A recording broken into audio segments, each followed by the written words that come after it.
Welcome to the Friday morning devotions. We're in Genesis chapter 4 and we're going to read verses 1 to 7.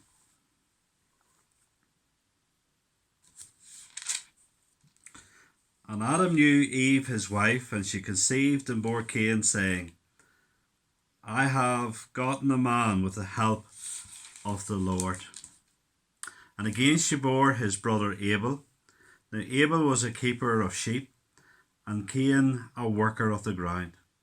In the course of time, Cain brought to the Lord an offering of the fruit of the ground, and Abel also brought of the firstborn of his flock, and of their fat portions. And the Lord had regard for Abel and his offering, but for Cain and his offering he had no regard. So Cain was very angry, and his face fell. The Lord said to Cain, Why are you angry? And why has your face fallen?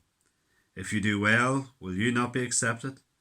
And if you do not do well, sin is crouching at the door.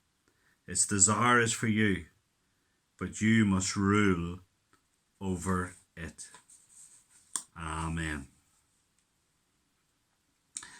We see the continued mercy of God upon mankind, that Adam and Eve, after they had fallen in sin, still they were able to have children. And here we have the firstborn called Cain, and then the secondborn called Abel.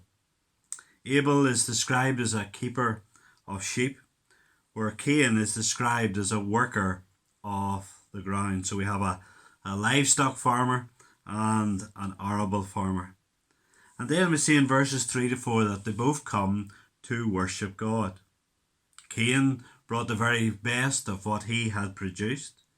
Abel brought the firstborn of his flock. But Abel's offering of the firstborn of the flock was accepted, but Cain's offering of the very best of his produce was rejected by God. Now, why did God reject Cain's but accept Abel's offering? Well, there are two reasons, and we find both of these answers in the book of Hebrews.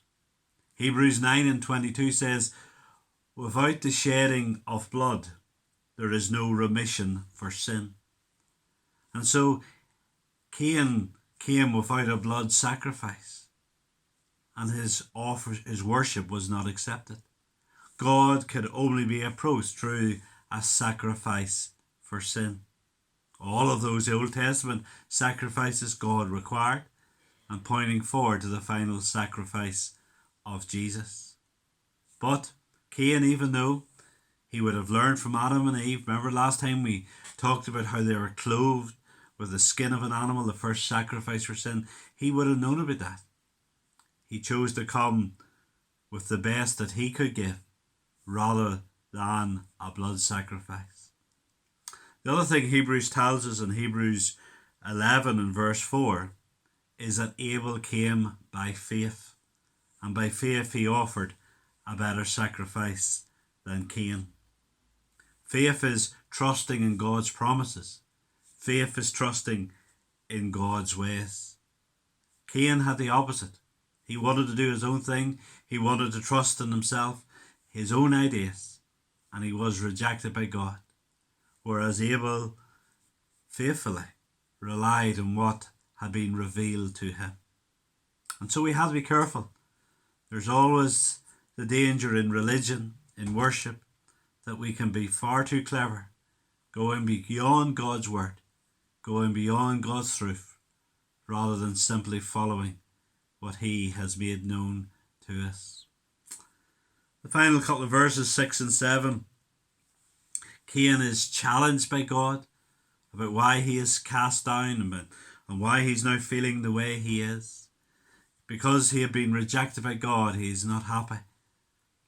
And look what God says in verse 7. Sin is crouching at your door. It's like as if sin is a wild animal ready to pounce.